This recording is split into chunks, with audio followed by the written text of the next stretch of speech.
Hey listeners, it's Andrea. Today, we hate Barclay, and we also feel bad for him. And we ask the question, what the F is a swirl damper? Stay tuned to find out. Welcome to the TNG Podcast, the number one place in the Alpha Quadrant to geek out about all things Star Trek: The Next Generation. I'm your co-host, Shereese. I'm your co-host, Andrea. Today, we're talking Season 3, Episode 21, entitled Hollow Pursuits. This episode was written by Sally Caves and directed by Cliff Bull. It's stardate 43807.4. The Enterprise takes on a load of special tissue samples for Nami 4, which could contain an outbreak of Corellium fever. I got to be honest, that hit a little too close to home with COVID. I was like, Did it? I thought what you were going to say was, wow, we're back in Season 1. Because every other episode of Season 1 was a virus. I did think of that. That was my initial thoughts. I do have more to my synopsis. A new engineer, Lieutenant Barclay, joins the Enterprise, but his professionalism leaves something to be desired. Bum, bum, bum. Yeah. Yes. Okay. Initial thoughts, Shereese. My initial thoughts that I wrote in my note was, cue the eye roll, not a Barclay episode. Which is usually how I feel about Barclay episodes. You know, we as super fans all have our characters that we love and adore and watch all of their episodes with so much affection. And we also have characters like Barclay, where we're like, next, you know, but I have to say, after watching the episode, it's not as bad. It's actually not bad. God. It's actually not a bad episode. Same. I thought the same thing, where I was like, damn it. Now the Barclay saga begins. But really, I just ended up feeling so sorry for him and just being like, you can't control. Like, there's a scene that we'll get to where he kind of opens up to Geordi about the like lifelong struggle he's had. And I remember audibly last night going, oh, as I was watching. So I was like, okay, maybe I shouldn't be hating on you so much, Barclay. I guess I'm just used to Enterprise crew like kicking ass and taking names. And he's like, I just don't fit in. Now, sorry, he's probably like one of the most beloved characters. I mean, we've asked our guests before who they love, and no one said Barclay except for your husband. Yeah, but I would out say of sympathy, though. I would say out of the fact that he lasts the test of time for this entire TNG series, and he comes back and in Voyager, and DS9, times. I think, yeah, I'm not sure about DS9. I think he does. I read a little like thing about Barclay, and I think he makes maybe an appearance or two, but and he's on so occasion beloved. Troy is with him, or like they're still friends or whatever. But just the fact that he's a recurring character shows that he's very relatable, and he stands out because, you know, when we had Garrett Wang, the actor who plays Harry Kim, in our clubhouse space, he mentioned how he was never able to really bust out his acting chops because he had to spend so much time saying shields are down and just like kind of this exposition stuff. And I feel like Barclay was put on the crew just for the simple fact of being able to actually act. There are times when he says stuff, but because he's kind of stammering through it and whatever, mostly you're focused on his emotions, on his acting, right? On him being nervous, on him being out of place, on him feeling weird and uncomfortable. You're not really listening to his whole like, well, if we just modify the blah, blah, blah. Yeah. So I could see. Well, we need Geordi. That's what you get Geordi for. He's going to reverse that polarity and you'll be fine. Like that's Geordi's going to do it, and he's going to do it well. One of the things that Gene Roddenberry was lamenting about Star Trek is that everybody just fits together like puzzle pieces right from the get-go. And I think, well, that's kind of your fault, Gene, because you sort of demanded that of your writers, that like nobody have any conflict. So you sort of are lying in the bed that you've made. But he said he wanted a character that just didn't fit in. Like no matter how he tried, no matter how hard anybody else tried to like include him, he just didn't fit in. And I thought that's way more real than everybody just being like super professional robots. Great friends, no matter what. Yeah. They're just, you know, they're ex-lovers, but still great friends who want the best for each other. Tasha's best buddies with Wesley. It's like, okay, that's probably, she would probably be nice to him and cordial to him, but they wouldn't be having like friend conversations. They wouldn't be besties. No. Wesley would be obsessed with her and in love with her because she's Tasha Yar. Come on. Yeah. Aren't we all though? Aren't we all? Yeah. And Tasha would just be mildly annoyed with him. Like that would be realistic. Yeah. I have a little bit of trivia, just one little bit before we jump in. I didn't know that this was a thing, but this episode was nominated for an Emmy for Outstanding Achievement in Hairstyling for a Series. I was like, that's a thing. I mean, I guess it makes sense because costume, music. So hair, I always think of hair and makeup together, but I guess hair is a thing and makeup's a thing. And, last week's episode was also nominated for an Emmy. So this show is picking up those accolades. Right. Or there weren't a lot of options. I'm not sure. I don't remember 1990s TV, but like that's okay. There's nothing about this episode where I was like, whoa, look at that hair. Okay. Hair. Only at the very beginning first scene was I like, wow, Deanna's hair looks so great and gorgeous. And then everybody's fucking hair was the same. I guess on the holodeck and Picard got like a wig. Yeah. Maybe that's why. Maybe it's the holodeck because everybody did have different hair in the holodeck. But besides that, it was just like, you could see those people with the same haircut today, the same hairstyle today. Like nothing about that was Barclay's hair was Barclay's hair. Yeah. I was like, okay. All right. So this episode opens with a very sexy Deanna Troi, like strutting into 10 forward. By the way, her hair, her earrings, her dress, so gorgeous. So gorgeous. I was like, oh my God, who is this? And she struts into 10 forward and kind of goes to a seat. And you see this man at the bar and he's sort of, undressing her with his eyes. And Guinan is like, I don't want any trouble, which is so not something Guinan would say. She would just bust out the phaser rifle. Like, there would be no like, I don't want any trouble. And he's like, why would you want any trouble? And she's like, because wherever you go, trouble follows. And the man like saunters over. First time I watched this, I was like, who is this guy? What's going on here? What's going on? Okay. I wish I could have rewatched this from the eyes of someone who's never seen this before, because this is a brand new character being introduced to the crew that they don't do that very often. And when they do introduce a new character, for season 1, it was always a new chief engineer who was gone by the next episode. So, they don't last, and this character lasts, which, I mean, they kind of tried this with, I want to say Selena Gomez. What was her name? We'll just say Ensign Gomez. Yeah. Yeah, whatever her name was, Serena probably. But she was like a new addition that they kind of sort of tried out, but she didn't make it too long. So this is probably what Barclay was. That was situation here as well. Like, let's try out this character, and like if we don't like them, they'll just be gone in an episode or two. But this character definitely stuck around. I did not remember what it was like to watch this, not knowing who Barclay is. So as it started, and he's just like, "Yeah, why do you think that?" And he's just all like confident, and you're like, okay. There's something wrong here. He's basically like Wild West Barclay. Yeah, and I was like, he sure is. I was like, I'm going to say this is the holodeck already, because this man is just, not only is he confident, but he's kind of ridiculous. But I was like, oh my gosh, it's Guinan. Like, I always get so excited. It's like an old friend who comes to visit whenever I see Guinan. We get good Guinan in this episode. And I love that Guinan is never overdone. As a good side character, when it's overdone, it gets old really fast. And Guinan is just not put in so much because she's never so integral to the story, because she's not an officer. She's not, it's like, she doesn't have like yesterday's Enterprise and, like Time's Arrow. Yeah. Where it's and even then she wasn't an officer, but yeah, exactly. Those times, like, you need her because of her, like, her intuition. Yeah. But otherwise she's just, like the bartender, but she's so good at it. It's so great. Yeah. So Barclay is drinking some synthahol whiskey, and Geordi storms in and he's like, you're on duty. Like, you should not be fucking around in 10 forward. Like, what are you doing? And I love that Barclay's like, why don't you get out of my life? Which that was such a 1990s thing to say. Maybe because I was a very young kid at that age, and that's the kind of shit I saw on TV. So I was like, get out of my life. Like, anybody who was mean to me, I was like, why don't you get out of my life? I thought he was going to tell Geordi to make like a tree and leave. I was like, what? Why don't you make like a tree and get out of here? Yeah. Oh my gosh, Biff.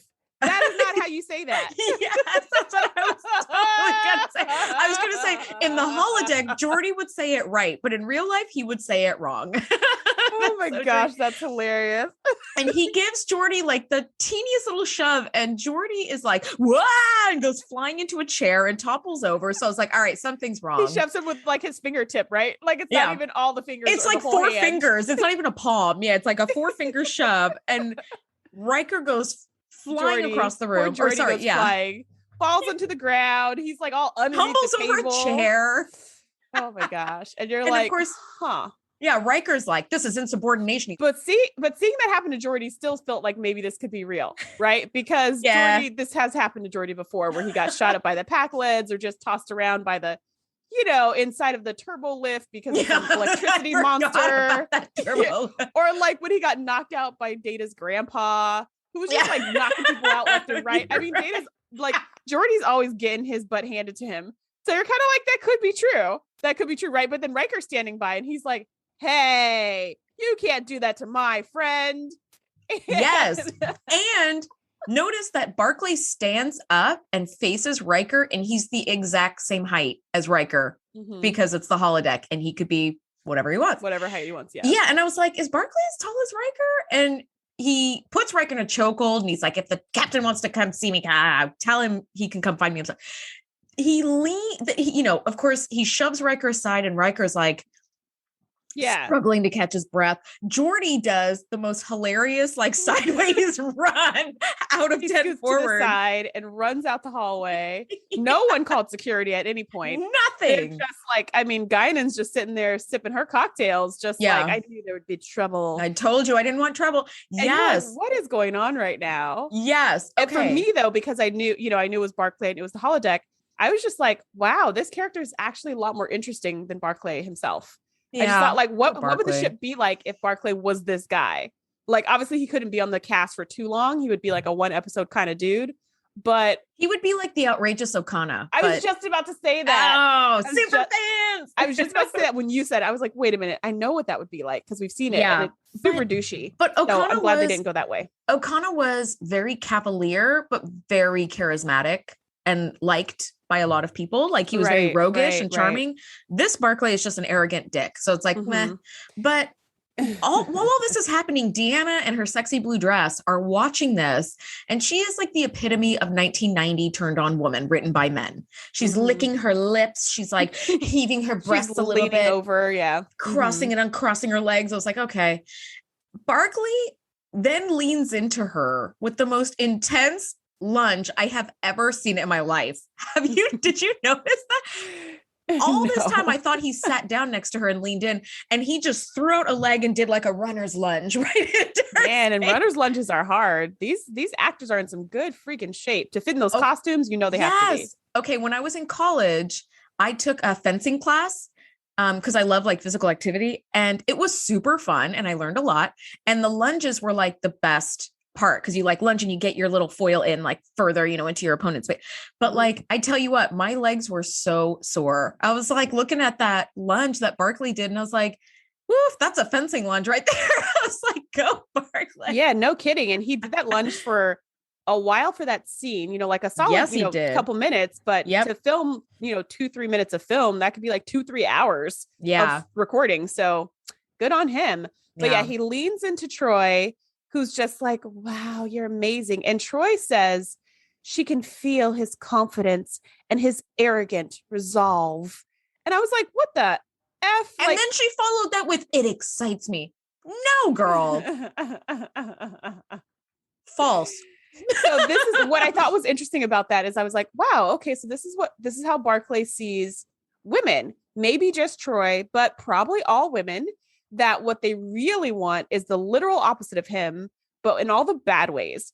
So they don't just want confidence, which she said, I see your confidence, but they want arrogance, right? Arrogant resolve. Oof. They want him to be arrogant. They want him to be just beating people up left and right for no reason because they looked at him funny. They want him to be this total like cartoon superhero bad guy kind of thing. It's like cartoon anti-hero. It's like, yeah. And so I thought that was like really interesting that this is his viewpoint of women and what they really want. And yikes, if that's what you think women are about, then you are, if you attract that type of woman, that's going to really suck because that's all kinds of unhealthy. All of that. It is many flavors of unhealthy. Yeah, you're absolutely right. And we do see later in the holodeck when Beverly is in there too. She's also kind of just this very like nurturing, subservient kind of role. And it's like, oh yeah, this is how he views male-female relationships as like the ideal. and just how like it for me, it like deepens the like sadness I feel for him, that it's like, oh, you are just so like misguided and like mistaken. Now he goes in for a kiss, but before they can kiss, Barclay is summoned to Cargo Bay 5. And he tells Deanna, like, this will have to wait. And he goes to leave 10-4 and he saves the program and walks out. So it's like there we fully revealed that he's in the holodeck all along. All right. Because even if you just seen this for the first time and didn't know who Barclay was and what his like issues were, you'd be very confused. Yes, there'd be a lot of things going on where you're like, Geordi's getting his ass handed to him. Okay, as you pointed out, the Data's grandpa thing. That poor man's chiropractic bill must be off the chain. That poor I think man. Starfleet has really good health insurance. So he's probably fine. Yeah, you need like a full-time like podiatrist, chiropractor, osteopath. Like Geordi needs all of it. But then Riker putting in a chokehold is like, and then Deanna not being alarmed by this. It's like, okay, so something's different. So yeah, he was in the holodeck, and the next thing we see, they are in the cargo bay, and by they I mean Geordi and Riker and like this other engineer, and they're working on some problem. And Geordi's complaining to Riker about Barclay and how he just kind of sucks in general. Like he's never on time. He like doesn't stick to his deadlines. Like he also mentions that he only does the bare minimum. He doesn't work very hard. He does the bare minimum, right? He's not wearing enough pieces of flair, to put it another way. Yeah. And I just thought, wow, couple things. One is I was like, you never see Geordi being upset about anything. I mean, we saw him in last week's episode where the ship was basically dead in the water next to a star that was about to go supernova. And Riker and Picard are both breathing down Geordi's neck when he says there's 20 hours I need to repair it. And they're like, you've got 2, and he's just like, all right, get out of my hair so I can work. He's not even getting frustrated or frazzled in that scenario. But here he's legitimately upset. This is what makes him upset. He's got all this other stuff to worry about. Never bothers him. But this is driving him bananas. This is what he values, though. Like Geordi's life is this ship engineering team so far. And, his love affair with Leah Brahms in the holodeck. But he lives for this work. And anybody who doesn't take it as seriously as him could take a hike, in his opinion. Yeah. And it's not just him. It's everybody on the Enterprise, because this is the effing flagship. Everybody who works here works super duper hard. And Geordi especially. We see him in the first episode in Encounter at Farpoint, I believe. Picard mentions Geordi's work ethic, or maybe it's later. I don't actually remember when. But at some point, Picard mentions how he offhandedly said something to Geordi about the engine efficiency, just kind of making small talk. And the next day he found out Geordi had stayed up all night changing the efficiency to make it even better, because that's the kind of work ethic that he specifically has. Like he goes above and beyond 110% because he's on the effing flagship. Like this is why he's on this flagship. Yeah, you're the chief engineer of the flagship. Like right. And he earned that. And so to have somebody on his crew that like, not only are they not the best in Starfleet or the most amazing and whatever, but they can't even do more than the bare like they can't even do the bare minimum. They're showing up late. That makes me question how he even got this posting on the Enterprise. Which is what I was wondering too. And they talked about that later because they were wondering the same thing. Yeah. At this point, they're just kind of talking and Geordi's just like, I can't with this guy. And Riker's like, all right, I totally understand. I hear you. And he's like, yeah, Barclay is like really annoying. And Geordi's like, what? He's like, yeah, Wesley started that. It's kind of like a funny little inside joke. Geordi said the Barclay thing. Yeah, Riker was like, what's that now? Yeah. Oh, I thought Riker said it. Well, in either case, they're like, ha ha ha. And and as they're Riker's like, all right, maybe we need to talk to the captain about Barclay because this is just not working. And they're like, okay, so as they're talking, Barclay comes in. Yep. And then immediately turns right and tries to hide behind some cargo to sneak around the room so no one could see him. And so he gets about 1 foot behind the cargo. And Geordi's like, hey. Okay, so couple things. Were you trying to pretend that you were there all along, Barclay? Like they had to summon you, number one. Number two, it's kind of hard to sneak quietly into a room when there's only 3 people in the room and those cargo bay doors are loud as hell. It's like there's 3 people in essentially an echo chamber with loud doors. Yeah. And one person is facing said door. Like which he didn't know when he came in because he was on the outside. Love that he just tried to slide in. Like, I thought, yes, that was really funny because it would have been better for you to just come in like a normal person and be like, I'm sorry, sir. I apologize. Let me get to work. But instead, he comes in and hides behind cargo, but he doesn't do a good job hiding. So they're like, Barclay, get out here. So he has to come back from behind the cargo he hid even behind. when he's hiding. Have you seen his face when he's hiding behind the cargo? He doesn't even look sure that he should be behind the cargo. He's like, I guess maybe this is and they're like, Barclay. And he's like, what? he's not even committed to the bit, is what I'm saying. Like, come up with a plan, Barclay, before you okay. So, Geordi is like, okay, I just need you to get to work. I don't know where you were, and just get to work. And Riker actually kind of pulls Barclay aside. He sort of stops him in his tracks, and he's like, I'm tired of seeing your name on reports and like issues. This is the flagship. I don't know how you got here with like this subpar, like, I don't know what it was like in your last posting, but this is the Enterprise. And I was like, woo, woo. I felt like, when a band is like, hello, Los Angeles. And you're like, woo, woo, you feel like he said, this is the Enterprise. And I kind of minorly celebrated as though I was on the Enterprise. I'm like, that's my ship. Oh no, wait, I'm just watching this. I had literally just watched that. I mean, I just written that exact thing in my notes of like, what is he doing? He has to step it up. This is the Enterprise. And then Riker's like, hey, I don't know what you did at your last post, but this is the Enterprise. And I was like, yeah, okay. So we're all on the same page here. Yeah. It's like, sorry, sir. I'll do this. I'll do it. Yeah. Oh, Barclay. So far our analysis of him is that he sucks. And we'll get to know more, but Riker and Geordi and Barclay and the rest of the team, they're working on this sort of like anti-gravity unit to transport this medical tissue sample supply. Which is basically like a dolly, but it flies. And that's super cool. It is super cool. But also, do you need it to defy gravity to transport? I didn't know. Like, they're already, the tissue samples are already in these little containers that are sealed. Like, wheels are kind of annoying if you've got hard terrain. I don't know. Can't you just beam it to where it needs to be? Probably. I mean, that's the age-old question for everything, right? It's like, why do you guys walk from hall to hall in a big crisis emergency? Can't you just be like, pew, site to site, baby? True. But this anti-grav thing kind of slips and one of the containers falls off and it leaks, tissue sample. By the way, those cool containers that they've got to put the tissue samples in, that prop was basically, it's a buoy that is used by the US Navy. And those are the containers that they use to store the buoys in, to transport them.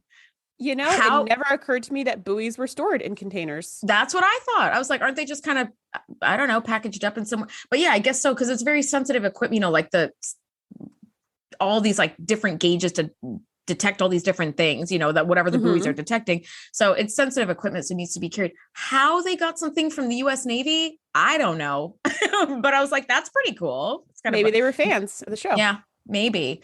So they're trying all these different things, but like so far it's kind of failing. And Geordi's solution for this failing anti-grav device is to go to Picard and ask him to get Barclay off the ship. He's like, I can't work with this guy. He doesn't do shit. Like, poor. I feel really bad for Geordi in this episode. Yeah. He takes his job so seriously and he's with this, for lack of a better term, nincompoop who seems to like kind of know what he's doing, but doesn't want to actually put the work in to do it. It's like, I don't love it. And here, Picard starts by saying, wow, I'm not used to seeing an unsatisfactory report about anybody on my entire crew. Like, this is like a first for me. This is new. And Geordi's just like, Geordi and Riker are like, transfer him off. We're done.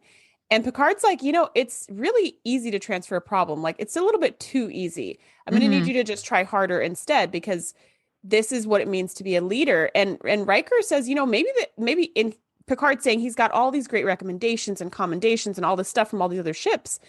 And Riker's like, well, I wonder if they were just blowing smoke because they wanted to get rid of him as well. And so they're just like, oh, yes, he's so great. You should definitely take him to get him off of their ship. And Picard's like, well, as far as I can see, he's got great marks.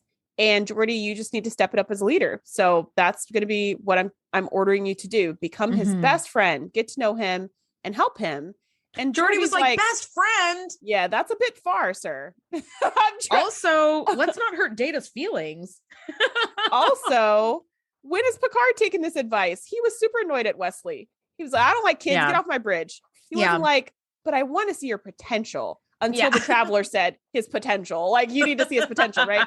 So I guess maybe he's just giving the Traveler's advice back to Geordi. But in any case, this is what Geordi has to do. You can't just transfer people because they annoy you. You have to try. And he's like, I have tried. He's like, you have to try harder. And he's like, yes, sir. Yeah, very sad. So Geordi's like, okay, I'm going to just.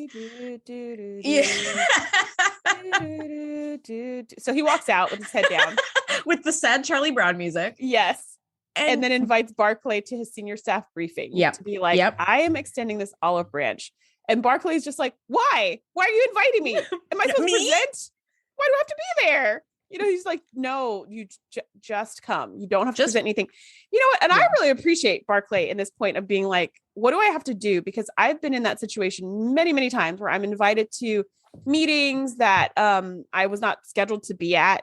And I go, okay, so do I just have to like show up, or is there anything I need to bring or prepare? And I've had people tell me like, no, just show up. And then I show up and they're like, okay, Shereese, go ahead and present XYZ. Like, that has happened to me before. Oh, dear God. Which is why I started asking that question. Like, do you just need me to come? Or this was back when I worked at a job that I no longer work at, because it was awful, because they kept asking me to do stuff like that. But then I learned my lesson, like, just always carry a file of reports everywhere you go, because you never know when someone's going to pull you in and be like, hey, we want you to come by and also give an entire report about XYZ that's happening. And you're like, ugh. Just always have a rundown on hand so you can talk about it if you're on the spot. First of all, you know how I am. I'm like Geordi. So I work super hard. So to not be prepared, to look like I'm not prepared is like, you know, anathema. So I'm like, okay, I have everything together. Like, you need me to come to this sudden meeting. I'm just going to get every single thing I've ever done and put it in a thumb drive so it's ready. And oh my gosh. So I could see Barclay's like, I could feel his pain at that moment when it was like, why me? Why am I coming? What do I have to do? Nobody, just come, just show up. Just come, just show up. And he does show up pretty much on time, right? Geordi's like, where's tiniest bit late? He's like 8 seconds late for the meeting. So it's like, okay, that's fine. And Geordi is just being so nurturing and like supportive. And I was like, this is a good Geordi that I like to see, where he's being more human. He's not just this like super engineer that like at the last second saves the ship at every moment, but doesn't have that much of like a human side to him. But this was nice to see, where he's like, why don't you just tell us, you know, what you're working on right now? Like, you're doing great. And Barclay is so nervous. He kind of brings everybody up to speed on the anti-grav device for the tissue samples and some different issues. And he's like, well, I did think it might be this or it might be that. Yeah, and fucking Geordi's Wesley. Like, Geordi's like, you had some great ideas. And he's like, and Geordi's like, do you want to share those ideas? oh, yes. Yeah. And then there's another 8 seconds of silence before he's like, well, okay. And I was like, oh my gosh. We are not very kind to him yet. So, well, we talked about this last week. People talking slow drives me bonkers. Yeah. And he wasn't talking slow. He just wasn't saying anything. He said so many words and none of them were complete, and no sentences. He was just so flummoxed, poor guy. He was like, maybe if So Wesley, in his attempt to be helpful, like suggests that Barclay may have made a few mistakes in his analysis and like, have you tried this? And Barclay's like, no, I did try that. And I reversed this. And he's like, no, that wouldn't have worked. And Wesley is just jumping in to try to be helpful. And I do love that Geordi points out Wesley's here because he's shadowing engineering team right now for his training. Because I was like, what are you doing here, Wesley? And it's that was my first question too. When I was like, didn't you say this is senior staff? What's this? What is he doing here? What is this? Like, yes, he's not senior in the ship a million times, but he's not senior anything. He's not even a senior in high school at this. Literally, he's not. He's a junior. Yeah. So we're like, what is going on? Until he's like, oh, he's shadowing. I was like, okay, that was a good explanation. They should have done that all the times that Wesley randomly showed up to places. Absolutely should have. And you just see poor Barclay is just like deflated. He's just out there trying his best. Painful to watch. It is painful to watch. Yeah, it is. And he goes to talk to Counselor Troy, which I thought was really great. But he's talking to Troy in a very like confident, angry way. And I was like, oh, we're back on the holodeck. Okay. All right. Yeah, I thought he was actually seeing Troy. Like, I thought he was actually in her quarter, like in her, not her quarters, her office. Mm-hmm. And I was like, oh, good, because he needs you know, he needs Troy because he needs to work out some of these issues with another human, because him staying inside his own head is not working. Not at all. But then as they keep talking, Troy gets up and tries to make out with him. And I was like, we're back in the holodeck. This is not a Troy type deal here. One of the things I do like about what Barclay's doing is very humanizing to me to watch Barclay kind of relive this argument that he was having in his head and act it out, because haven't we all wanted to do that? That's what I would use the holodeck for. Somebody pissed me off or somebody got like the better of me in some situation and I freeze up and I don't say anything. I'd go into the holodeck and react that out with the ending I wanted. I'd be like, there. Yeah. Because that's what I just do that in my head. I don't even need the holodeck. I just redo it in my head and I'm like, okay, that's better. Well, that I thought was kind of humanizing, where he's like, who do you think you are, Wesley? He basically did the get out of my life thing again. And although the scene takes place in the holodeck, it's the first time we see Counselor Troy in any kind of like private practice therapeutic setting. And I was like, hey, this is the beginning of like now most of the way through season 3. In order for Troy to be a counselor. Yes. She's not trying to hypnotize him or any of that crap that she did in season 1 with a little like spinning wheel, like a little black and white pinwheel or whatever. Like, no, this linguistics or whatever else she was doing. Oh God, no. But yes, she is now in like this therapy setting. And also, yes, he starts making out with Troy and he's like, this is good, but I want a more exotic setting or something. And he transforms where they are into this, like forest clearing. And Troy is now the goddess of empathy. And I was like, okay, there are so many things wrong here. How dare you use a peer's image to act out these sexual fantasies that you have? How dare you? Later in the episode, the crew does kind of come face to face with their holodeck doppelgangers. Counterparts, yeah. Yeah, and they are furious. I would be too. I'd be like, you do not use my image for no. Yeah, I would be. I mean, that's what I wrote in my notes in all caps. Like, I would be furious if I ever found this out. Now, to be fair, people do this all the time. People fantasize about all kinds of people, celebrities, people they work with, whatever, you know, spouses of their friends, I'm sure. Like, that's just, you know, that's imagination. And if there's no action behind it, there's no harm, no foul. Yeah. And this is just an extension of that. So if I never knew, I wouldn't care. But if I found out, I would be furious. And I know that it's just an image. It's not me. It'd be just an image of me. Just like someone, you know, taking a picture of me and doing weird things with it. It's just a picture of me. It's not me, but it feels like me. Like logic aside, I would be furious. Like nothing in me would be like, and you know, we've had this conversation before in our clubhouse room about like, is this appropriate or not appropriate? And some people are just like, I don't care. It's not me. Like, it's not my body. It just looks like me. I'd volunteer my body if people, you know, need some extra like faces in the holodeck or whatever. Yeah. And I was like, I would not under any circumstances. Like, this is my one thing that I have that no one else can have is my body and my face and me. Like, I'm not sharing that for your sexual fantasies or because you're angry so you could punch me in the face or any of that. Like any of that. Not allowed. I think a photo is very different from like a holographic character on the holodeck. It is different, but they both weird me out. No, oh, absolutely. Absolutely. Like somebody taking a picture of me and doing some weird stuff with the picture. It's like, as long as you don't tell me about like, I don't want to know. Right. Like it's just a picture. It's not me, but the holodeck character, I'd be like, she looks like me, talks like me, acts like me. Like, this is not okay. Not okay. So many things wrong here. And this is really the beginning of what we're seeing as what Shereese and I have called holo addiction. That's like, this is kind of the first sense that we get where like at the beginning of the episode, it's like, he's just playing out this scene for fun, but then we see him like back there again. And then again, another time it's like, buddy, you have a problem. Like, and this is an addiction. Tells him that, like, I think Jordy calls it hol addiction. But he says like, you could write the book on this man later on when he's like, comes to get him from the holodeck. And he's just like, you're in it again. Why do you keep going back to the holodeck? But it makes sense because he cannot express himself. He can't express himself in the real world. So he goes somewhere where he can because he still has a human need to express himself. And whereas most people in Barclay's situation would go to their quarters and stew and talk to themselves, he has technology to be able to act out all of his fantasies and frustrations and everything else. Now we're in Tinford And Geordi's having drinks with his senior staff and Wesley, sure. Yeah. And sure. Data. Okay. So they're just hanging around having drinks at board. And I thought basically everybody is invited but Barclay. Yeah. And I thought this is so Trek that everybody's such good friends that they work together all day and then go have drinks together. And I was just like, this doesn't seem realistic because they're like a team. They work together all day. Yeah, like, it just becomes too much. Like, I need to hang out with other people. Yeah, you just need a change of scenery just so that you keep your sanity. But in any case, they're all having drinks and Geordi's explaining to Wesley what he did. And I really appreciated that he did that as a leader, where he was like, Wesley, like what I'm trying to do is bring him out of his shell. And Wesley picks it up immediately because he's quite bright. He's got a really high EQ. And he's like, oh, I shut him down. Because he says, I thought we were supposed to give ideas. I thought we were supposed to talk about different points of view. And Geordi's like, which that's is exactly fair. What you're supposed to do.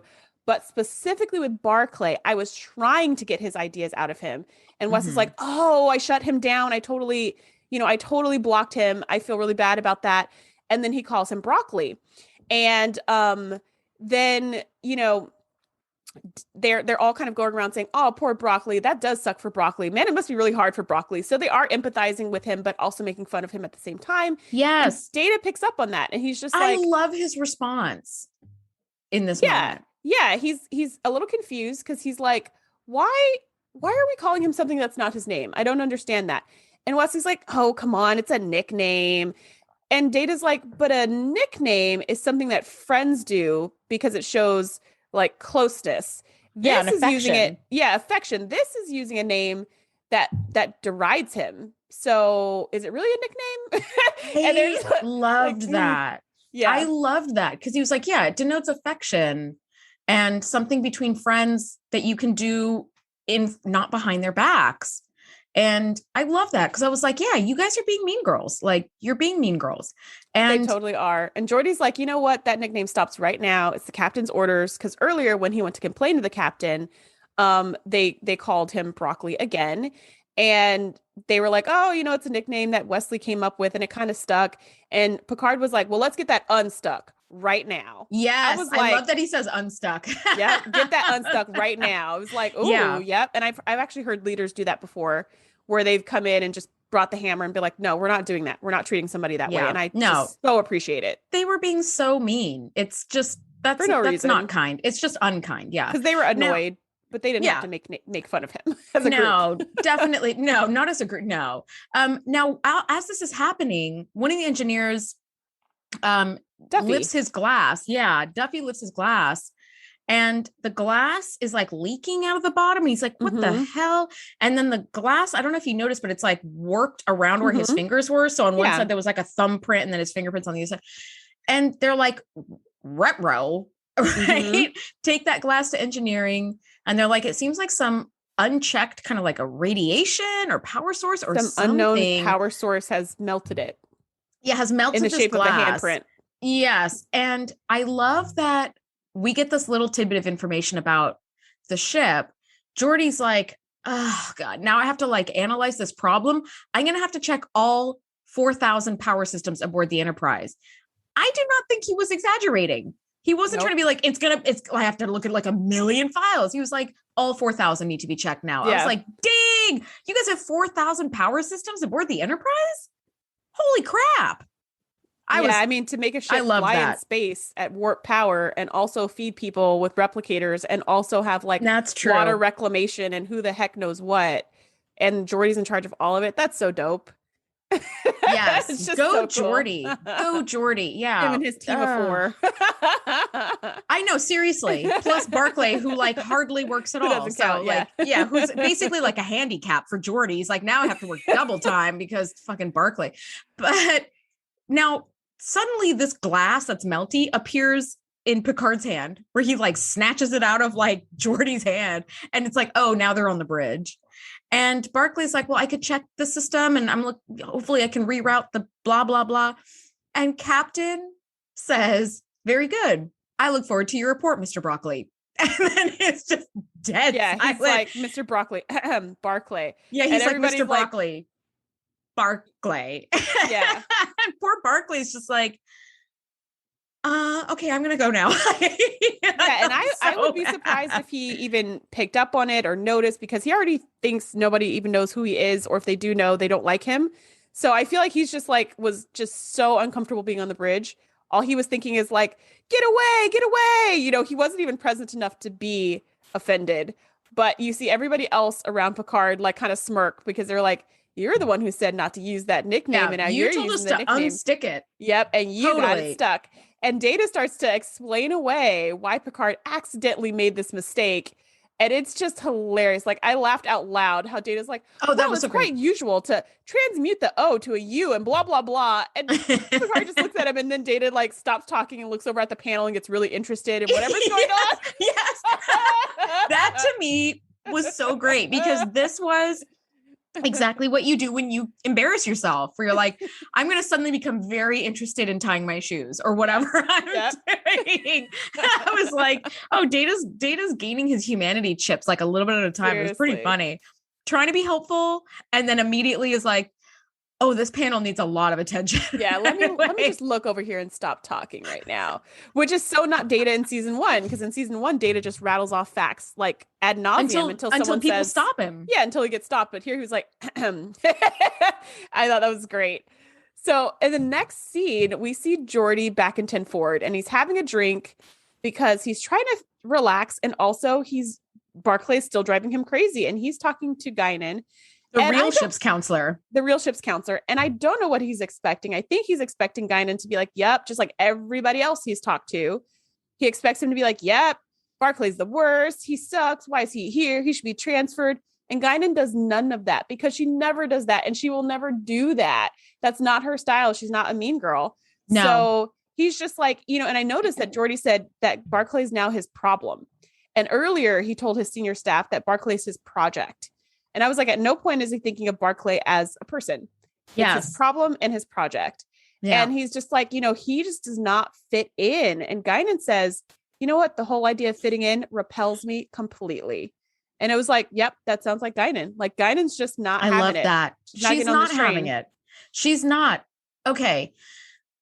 A common turn of phrase is to, that people say a lot is expect the unexpected. And I hate that phrase, because if you're expecting the unexpected, then does it mean I can expect the expected then? Because, you know, it's if like, you expect the unexpected, it's now expected. So yeah, exactly. It's just, like, know what you don't know. Dumb. It's dumb. Exactly. But Guinan is kind of the definition of expect the unexpected. You just never know what angle she's going to take. She's always going to get through to you and cause impact with her words, but it's never the way that you think it's going to be, or you expect her to do it. And she reminds Geordi that, like, yeah, if I felt that no one wanted me around, I would also be late and nervous all the time too. And I was like, hey, me too. Yeah. As she was talking, I didn't see anything she said coming. Like, I could kind of predict that Picard was going to be like, no, we're done with the nickname. But I couldn't have predicted anything Guinan said. I was just like, yeah, I would be nervous. You're right. Yeah. And then when Geordi says something about the way that Barclay works or thinks or something, and Guinan switches that around and says, you mean he has imagination and there's no room for imagination in engineering? Is that what you're saying? That doesn't sound right. And he's like, well, no, I mean, there is, but like, which I love, because later when he's talking to him, he says like, not everybody will appreciate your imagination the way I do. Just as Guinan's like dropping down the drinks, and she's just like smirks and walks away. And I was like, yes, yep, another win for Guinan. Guinan takes the W. Yes. So she causes some impact, and Geordi's like, oh crap, yeah, you're right.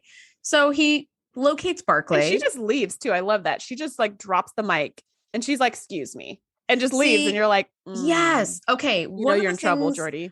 One of the things I really admire about a lot of people, especially someone like Guinan, is their ability to cause great impact with few words. I cause little impact with way too many words. That is something I don't particularly like about myself, but I love that she can say 10 words and everybody's like, oh, wow, you know, and I can go on for 2 hours and they're like, so what's your point? Which I love that Geordi's like, point well taken. So he locates Barclay, who's in the fantasy holodeck program again. And Dr. Crusher is this like 16th century, 17th century, like milkmaiden kind of thing. Wesley, the way Wesley's dressed, it was taken inspiration by a very famous painting called The Boy in Blue by an artist. Don't remember his first name, but last name is Gainsborough or Gainsborough.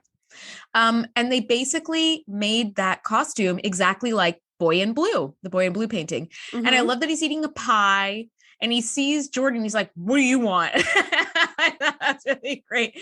And Beverly's like, manners, my son. Like, and Beverly's like swinging on a floral swing. I want a floral swing. With this amazing dress.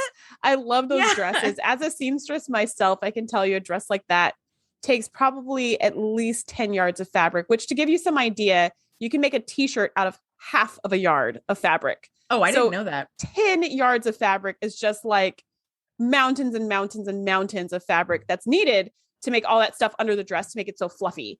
And those are just always so pretty. I made a dress like that one Halloween. It was pretty cool. But, and that was like not 10 yards. I've always wanted a big fluffy dress, but man, when I see the work that goes into it, I'm like, nah, I'm good. Like, it's just like, just to wear for one scene. So they made that dress for that one scene, and it's probably still in storage somewhere in Hollywood. Somewhere. Oof.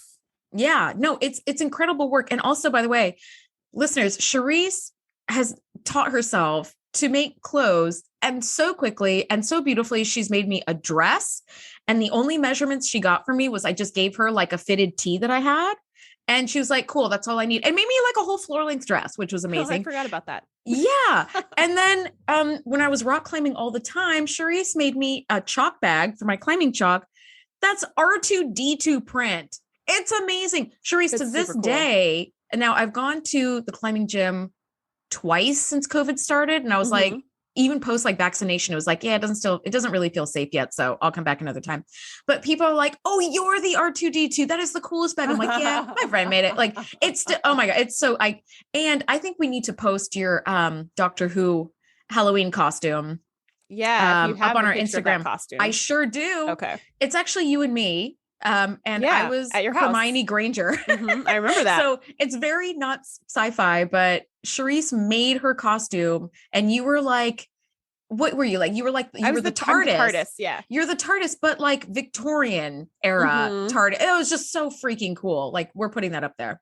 Anyway, that'll be up there. So Doctor Who fans, you'll get it. Everyone else, you're like, what the F's a TARDIS? No worries. Don't need to know. It's just a dress. For you, it's just a dress. It's just a dress, but it's amazing. Check us out at the TNG Podcast on Instagram and throw Shereese a like, because holy crap, that was so impressive. Oh, thank you. Well, thank you. So, all right, anyway, back to the show. So we're seeing this glory, like these glorious costumes, which are so fun. And for some reason, the way that Barclay decides to degrade Wesley is to have him sitting eating pie, which is just, I don't get it, but it's really funny because it's like a whole pie. He's eating an entire pie. I think the Boy in Blue painting, he's eating a pie. Okay. I think that's why. Okay, that makes sense then. Because I was like, why is he eating a whole pie? Like, I don't get it. But anyways, so then he's got like half of the pie in his hand. And the other half in the tin in his other hand. Like, he's carrying an entire pie around to eat it like a burger. I don't know. See, that's a cosplay that needs to happen right there. Sure, Wesley Crusher as the Boy in Blue carrying around a fucking pie and just stuffing his face with blueberry pie and having blueberry all over his face. I would be mad at that, because let me tell you, last time I went to Comic-Con, I think I spent like $18 on a bottle of water. So I would not be mad at someone walking around with a whole pie they brought from home. Yeah. That they can snack on anytime they want. Yes. And be like, this is part of my costume. So it's not outside food. It's part of my cosplay. It's a costume. It just happens to be edible costume. And I think that is totally acceptable. So, Jordy's looking for Barclay. That's why we're in the holodeck. Actually. Yes. So Jordy's looking for Barclay. He can't find him. And I was like, sir, you're not supposed to enter people's private holodeck time. You'd like knock, and there's no knocking, there's no lock. Yes, Barclay wasn't on duty.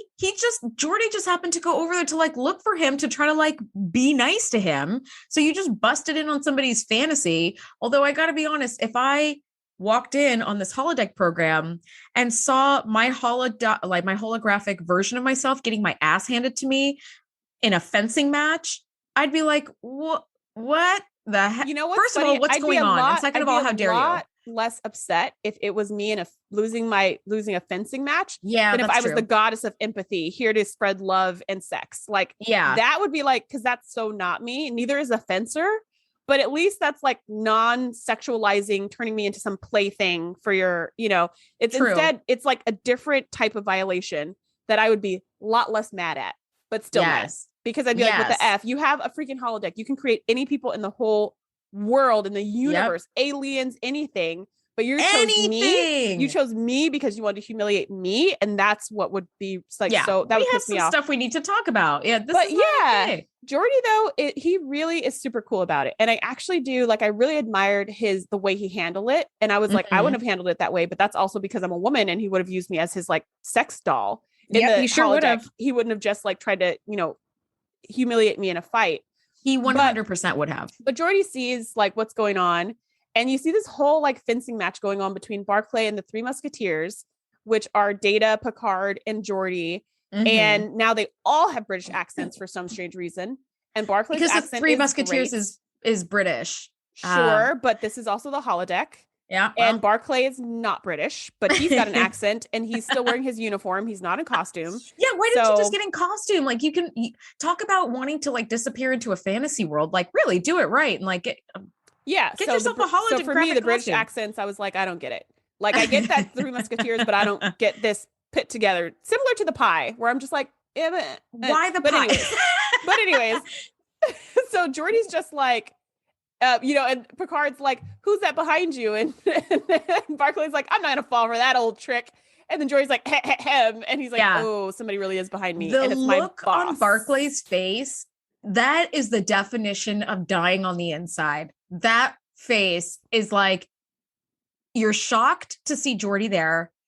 And then the ramifications fall on you like a ton of bricks. And you're like, oh, fuck. Yep. Yeah, it is bad. I just realized I was talking about fencing at the top of the episode and how he's got that fencer's lean in. And now they're fencing again. So this is a fencing heavy episode, I guess. But Jordy is actually like pretty chill. He's like, hey, like I've fallen in love in the holodeck. Like, I get it. Like, it's and he also says like, and it's your private holodeck time. I don't care what you do in there. Yeah. And he said also the way you're using it is kind of therapeutic. Yeah. So I think you're using it for helpful reasons, but I think you could do a better job by just talking to Counselor Troy instead of going into this rich fantasy life. Yes, like acting out your fantasies. And this is that heartbreaking scene where Barclay opens up to Jordy about how awful his anxiety is and how much it's impeded his life. And one tidbit that he says, where he's like, I'm the guy who overthinks what to do with my hands when I'm talking to people. I'm the guy who writes down things to say at a party, but ends up being in the corner all night, pretending to look interested while examining a potted plant. I was like, oh, this poor man has like a lifelong affliction. It's like Tam from last week's episode, who had this like lifelong affliction that caused him so much pain and distress. And that's exactly what this is too. I was like, oh, these are mental distress episodes right here. This is another kind of like mirror situation or parallel situation where we've got these two episodes back to back that have a similar theme. And this one is social anxiety or not fitting in socially is like what these two episodes have in common. And Jordy kind of dismisses it and says, you're just shy, which there is such a thing as shy, but there's also such a thing as social anxiety. And I don't think that everybody needs to be super charismatic. Everybody doesn't need to be Riker. No.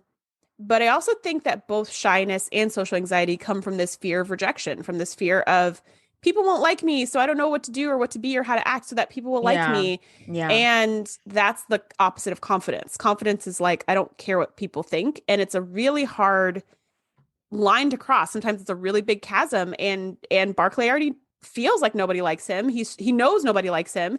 And he's like, I'm just going to make this really easy for you. I'm going to request a transfer. So you don't have to transfer me. And Jordy's like, no, you don't have to do that. It's not necessary. Yeah. Like I want you here.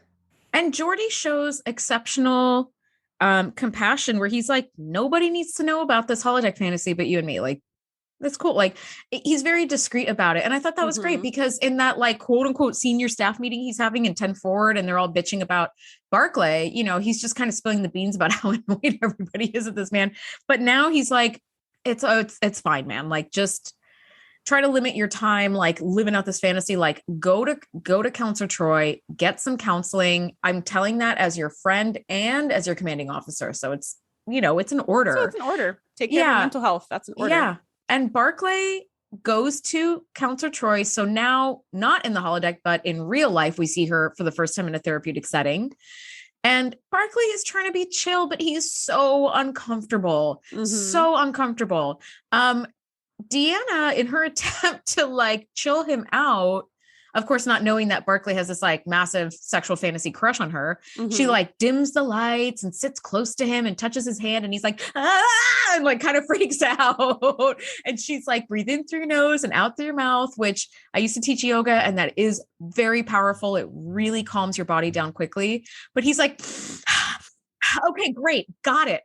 Thank you so much. And just beats a hasty retreat. So great. Cause she has him breathe like a couple times and she's like, okay, great. Do you feel better? Just to relax him so they could actually get into the therapy. But he jumps off the couch from sitting next to her in this dim room. And he's like, wow, breathe in and out. That's all I had to do. Wow, this is awesome. Yeah. He takes some deep breaths and he's like, yeah. Yeah. And poor Troy is left like, what? He's like, she's kind of breathing. We didn't do literally zero counseling. What is going on right now? Yes. I equate the way that she's like, what just happened to when Beverly gets seen out at the end of her date with the doppelganger Picard a couple episodes ago. And she's like, what just happened? I was like, there is a little catch that I had. He was talking to Counselor Troy about something that was going on in engineering at first. And Wesley, when they were in the senior staff meeting in main engineering, had said that like, you might want to check the flow capacitors to see if in therapy, Barclay says he's trying to he's having problems with the flux capacitor. And I was like, oh, the actor made a little slip up and references like Back to the Future, which had already been out by this time. It was like a huge movie, right? So I love that we get a teeny tiny accidental crossover of Back to the Future and Star Trek TNG. And no one noticed, or it wasn't big enough. It wasn't a big enough deal for them to go back and dub it. Like reshoot or anything. Yeah, absolutely. I thought it was really cool. I think in situations like that, they just take it in post-production. They have the actor come in and say the right lines and they just layer it over the scene. That makes sense. Still, that takes a lot of time. So I guess people are just like, flow capacitor, flux capacitor. At one point, Geordi says swirl dampers. And I was like, the fuck is a swirl damper? So I saw this like documentary with Jonathan Frakes, who plays Riker, where he said in the script, they would write out the story. And then any place where they had to talk sciencey stuff, they literally just wrote the word technobabble. That's all they put in the script. And then they would come back when it was time to film and then add in stuff like flow capacitor and swirl, whatever. They just make up stuff and just throw it in there. And that's why we hear reverse the polarity and nacelle so often. Yeah. That was just kind of their go-to technobabble to be like, we'll have to reverse the polarity. Like they just say the same thing, which I think is genius because it makes it feel more like a world to me when they keep saying words that I've heard before, even if it's not a thing. Yes. 100%. Inertial dampeners, nacelles. Bring it. Dilithium crystals. Got it. I got that. Every day. So while this is happening, while Troy and Barclay are having the weirdest counseling session on record ever, the transporters start melting things. So now we know we cannot transport the tissue samples down to the planet, which we were planning on doing, because now it's melting things. So it's like, all right, let's get Barclay on this too, because now we're seeing that this issue is spread through other parts of the ship and we don't know what's going on. So they're on the bridge and they're, doing their tests and scans and pushing buttons and whatnot. And Barclay's supposed to be there. And Riker is like, where's Barclay? And Geordi's like, oh, I'll get him. And he's like, doop, doop, doop, like Geordi to Barclay or whatever. Barclay, report to the bridge. Barclay, come in, Barclay. And there's no Barclay. And Riker was like, you know what? Where is Barclay? And the ship is like, he's in the holodeck. And Geordi's just like, whoa, like, I know what this is. And Riker's like, you know what? I'm going to go get him. I have had it. And Geordi's like, I'll go with you. And Troy, you should come too. Yeah. We're going to need some backup on this one. If I were Geordi, I'd be like, you go on ahead, Riker. I'm going to take the next turbo lift. And then in the turbo lift, I would have been badging the shit out of Barclay, be like, end program, computer, end program. Like, erase your trace, buddy. Erase your trace. Yeah. Geordi does try to warn Riker a little bit. And Troy, he says, I will tell you that Barclay's been running some unusual programs. Like he had planned to keep this just between them. Yeah. But now he's let it interfere with work again. Yeah. And now Riker knows, and Geordi can't watch his back. Like he did this to himself. Yes. He really he's trying to soften it by being like, well, the programs have been a little unusual, to say the least. Right. So Riker's just like, I don't give a F what he's running. Like he needs to be at work, open these doors. And there's no locks. So he just walks right on in. This scene where Riker and Troy particularly come to face with their holodeck counterparts, and they see Beverly and they see Wesley, is so cringy to me. Mm-hmm. I end up like watching it through like the little slits in my fingers as my hands cover my face. I'm like, oh, this is going to be so bad. I love that he made Riker teeny tiny and have a very high pitched voice. Mm-hmm. That speaks volumes about how intimidated Barclay is by Commander Riker. And he's got that giant, hulking, sexy, huge, like tall oak tree of a man kind of body. And Barclay's like, right away, sir. And I love that Deanna's like, you are very tall. I imagine some people would find that really intimidating. And she is just tickled by all of this. Right. Until she finds tiny Riker funny. Yes. Until she comes face to face with the goddess of empathy and like sex. And her face, Marina Sirtis did such a good job. Like the shock of being like, what is this? And Riker's like, belay that order, computer. Do not delete this program. We need to see what this is all about. Right. Because earlier when they first got into the holodeck and Riker saw all these characters before he saw little Riker, he was just like, you know what? Delete this program. And Troy was like, no, like you can't do that. This is for his mental health, blah, blah, blah. Like this could be a good outlet for him, yada, yada, yada. This whole speech about how you can't delete the program. And Riker's like, this is against guidelines to have recreations of crew members. And I was like, hey, it is. And then Geordi's like, sir, I don't think it is. And he's like, Riker's like, well, it should be. It's going to be called the Barclay rule going forward, where it's 100%. Like, you cannot make, or like Barclay maneuver. The Barclay addendum or something. Yeah. And I was holodeck like, rules. That answers our question. Cause you and I have talked about that a lot. Like, is that allowed or not allowed? And Riker's like, it's not allowed. And Geordi's like, well, actually there's nothing against it. Like that's fine. It's not written. And then Riker's like, well, it's just tacky, which is true. Okay. You know how at zoos they have signs that say like, do not climb into the tiger enclosure and try to feed it chicken while you pet it and ride it around like a pony or some shit. They had to make that sign because some idiot did that. Right. So this is now going to be a rule because Barclay has done this like violation against his crew members. And now it's the Barclay rule. Yeah. That's the deal. So they finally find Barclay and he's asleep on Beverly's lap, and Beverly's like, shh, shh, shh, shh, or whatever she's doing. And the next thing we see, everybody's walking out of the holodeck, and Barclay is like, I can explain. And I love that Troy is so pissed. She's like, we have a lot to talk about, Mr. Barclay, and leaves. And I was like, ooh, you're going to get it. Like, you're in so much trouble. They all like march out of there. They're all, I mean, except for Geordi, who's just like, ugh. Riker is pissed. Troy is pissed. Barclay is mortified. Oh God. And afraid, as he ought to be. As he always is anyways. Now, as this is happening, the ship is experiencing more and more of these issues. And the ship itself starts to freak out and begins accelerating out of control. And they're like, okay, at this high warp, it keeps climbing like warp 7, warp 8, warp 8.5, 9.2, whatever. The ship is not going to be able to maintain that for very long. And it's going to start breaking apart. Like structural damage is inevitable within like 15 minutes, which this for me was a question mark because we've seen the Enterprise try to outrun the Borg going 9.9 and the Borg were still gaining. You guys could go 9.9. Why is the ship breaking apart at like warp 8.7 and 9.2? That to me, I was like, but why would your ship ever be able to go fast enough that it breaks apart like that? I was like, your engine should never be able to be taxed so much that it like destroys itself. Like that to me, I was like, yeah, we always have that magical warp 10 that you can't go warp 10. You can't break that warp 10 barrier. Otherwise, who knows what will happen. And then we see what happens in Voyager and it's very weird. But you're right. In lizard babies. Yeah. But you're right. Like in practice, like if we have cars, even super duper fast cars, the fastest engine in a car can't go fast enough to actually break apart the car. from the force of the speed of the car. Yes. Like that will never be enough to destroy the car because it's built to be aerodynamic. Like it's built to be able to handle any kind of air pressure or drag or anything. So that's more of a good global question. Yes. Why could the engines ever go fast enough to damage the ship in any way ever? Yeah. Yeah. That actually doesn't make sense now that you mention it, but we know in show rules, it does. Warp 10, bad news.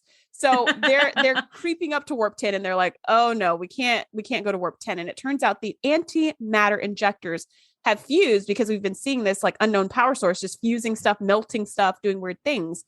So Picard's just like, Geordi, like fix this immediately. And I love that Geordi's with his senior team and he basically does his version of options. Yes. Just like Picard always does. And I was like, he does. This is so fun to see. I don't remember seeing this before. This is so great. Yes. And they're bouncing ideas and Geordi's like, it can't be that because of this. It can't be this because of that. And Geordi throws out like, and I've already recalibrated the swirl dampers. They're fine. And I was like, what the F is a swirl damper? That is the least technobabble I've ever heard in my life. Swirl dampers. No, Geordi, that's not a thing. Anyway, they ran out of words. He had so many things to say during this whole speech. Have you tried the blah, blah, blah? I haven't tried the blah, blah, blah. Have you tried the other blah, blah, blah? Like they had so many words. The swirl dampers are fine. Like, it's too many things to come up with. But so Barclay makes this very unlikely suggestion, which works, is that one of the engineers, one of them like could be a link between all of these malfunctions. Cause he's like, if we go by the most like parsimonious and like question answer and like potentials for what this like causes, none of them make any sense. So now we need to like think of something that maybe doesn't make obvious sense. Yeah. We've already checked all those other boxes. Yeah. He's saying it's maybe not something systemic. Maybe it's something that's like point by point, it's causing these issues. It's not some big global situation. As they're talking, like keep in mind, we only had 15 minutes when they started this conversation. So every minute that they talk, I'm getting more and more anxious. Talk faster, because you also have to come up with a solution and you have to enact the solution. Yeah, you have to implement it, you guys. It's going to be a minute. Let's go, people. But yeah, Barclay has this whole thing. And I was like, you know what? That makes sense because Duffy had picked up that broken tissue sample earlier. And, maybe he got some stuff on his hands, which is why the glass melted around his handprints. That's what I was thinking. And so then Barclay says pretty much that same thing of like, well, maybe it was Duffy because he touched the thing. And then they were like, well, what about it's happened in the transporter room too, but only in transporter room number 3, not in any other transporter rooms. And then they were like, well, again, O'Brien happened to be there. Why was he there? He's got nothing to do sometimes. So he was there and he had helped Duffy pick up that container. So it's like, well, you two have it on your hands, whatever it may be. And then they're like, what could it be? And Wesley helps them figure out what the chemical is. And they're like, let's see if the chemical is here. And then if we figure out which chemical it is, we can neutralize it. So now we're in an action movie and they're like, da, da, da, da, da, da, da, da. Yeah. They're running to the canisters. 100%. Although they're not running, they're walking calmly, which also irritated me. Yeah. I was like, you guys have about a minute and a half left before you're all dead. This is the time to like site to site transport, my friends. At the very least, run. At the very least, run. They should have been running. So then they get there, they open the container, and they're wearing the dopest Michael Jackson glitter gloves I've ever seen. Oh my God. Didn't you love those. That? I want those. I was like, I was like, where do I get glitter gloves from? Oh, they were so much fun. So they dip their hand with the glitter gloves in, and they're doing this spectral analysis to see if that, what was it? Iverdium or something? Invidium was there. And what was cool about that is they're just scanning with like light beams and it's like green light, red light, purple light, pink light. Oh, there it is. And I was like, oh, that's cool. Like, I like that too. Yeah. But again, the only thing that bothered me about the scene when they're seeing if that chemical is there is I would like them to be a little more stressed out. And I get that they're calm under pressure. They were at least so Jory effing calm. Pressure. Yeah. I was like, Barclay's never calm. Like this made no sense. They were just like, yep, we're scanning through the frequencies here. Let's see what we got here. We got a little bit of pink here. I'm like, what? You have 30 seconds. Yes. What are you doing? Scan faster. By the way, it's not, scan faster, Beverly.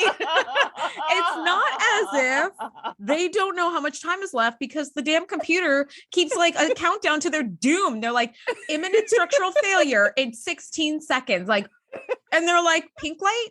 No, let's try blue light. Wait, let's try pink light again. Maybe that was, it's like, what are you guys doing? Yes. And they find out like it is Invidium It becomes a nerd at negative 200 degrees Celsius because why wouldn't Barclay have that at the top of his head? And so they, Data floods the injectors with this negative 200 degrees Celsius liquid, I assume. Some other chemical, yeah. Yeah. And it fixes the problem seriously in the nick of time. The Enterprise had like 10 seconds or less. Like they were about to pop. Yeah.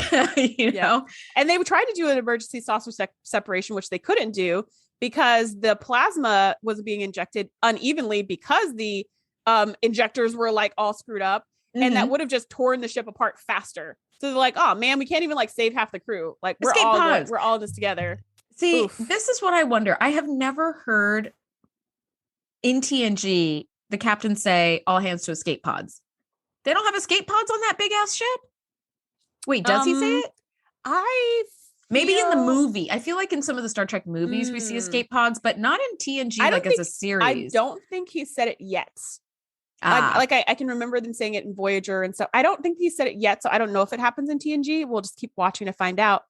But I do know that you probably don't want escape pods when you're going like warp 9.9. Yeah, that's true. Escape pods usually like if your ship is like about to explode in place, right? Kind of like a sinking ship. That's what the little escape buoys are for. Like the ship is sinking and you get on the little buoy and you like try to get away before the current. Yeah, the little lifeboats. Yeah, the little lifeboats. Yeah, the lifeboats before the whole boat sucks you under the water. And I feel like that's usually when we see escape pods used is when a ship is stationary and the other ships need to escape and then like go really fast and get away from something dangerous. But in this case, when you're flying through space at warp 9.9, I think escape pods might not work. Or like they could maybe escape, but who knows what would happen to them. I don't know. But I also think because they're in space and it's a vacuum, that you wouldn't have that kind of air resistance and like velocity, so it's like trying to stick your foot out of a car to brake the car kind of thing, right? Like Flintstone style, but like, or throwing yourself out of a car while it's moving, you get really beat up and messed up because you hit the ground at speed. But like, if there's no ground, if you're in the vacuum of space, I wonder if they just shoot out. I don't think the escape pods, I think they do shoot out. And I think because of it's a vacuum, they would have the equal and opposite. Oh, you're right. Speed. Yeah, maybe they would just tear apart. Who knows? Well, I don't think those inertial dampeners would handle that. I think we'd get a lot of pizza people. Yeah, you're probably right. So luckily we never find out because they don't go to escape pods because I don't think they have them. And they end up fixing the problem in the nick of time anyway. So the ship is fine. Everything is saved. Yes, it is saved. We've got a season 1 countdown to destruction. We've got a season 1 virus. It feels very season 1. It's like 15 minutes to imminent destruction. 6 minutes to, oh God, I can't live with that. Let's try the green here. Nope. Okay, let's go ahead and switch 4 over to seconds purple. to imminent destruction. Yeah. Yes. So problem is saved. Day is saved. And Barclay next appears on the bridge and he says goodbye to everyone. And he's leaving the Enterprise. And they're like, you're always welcome here. It was a pleasure serving with you. Thank you for your contribution. You're like, oh, like that's the end of Barclay. And then he says computer and program. And I was like, oh, he was saying goodbye to his like fake friends.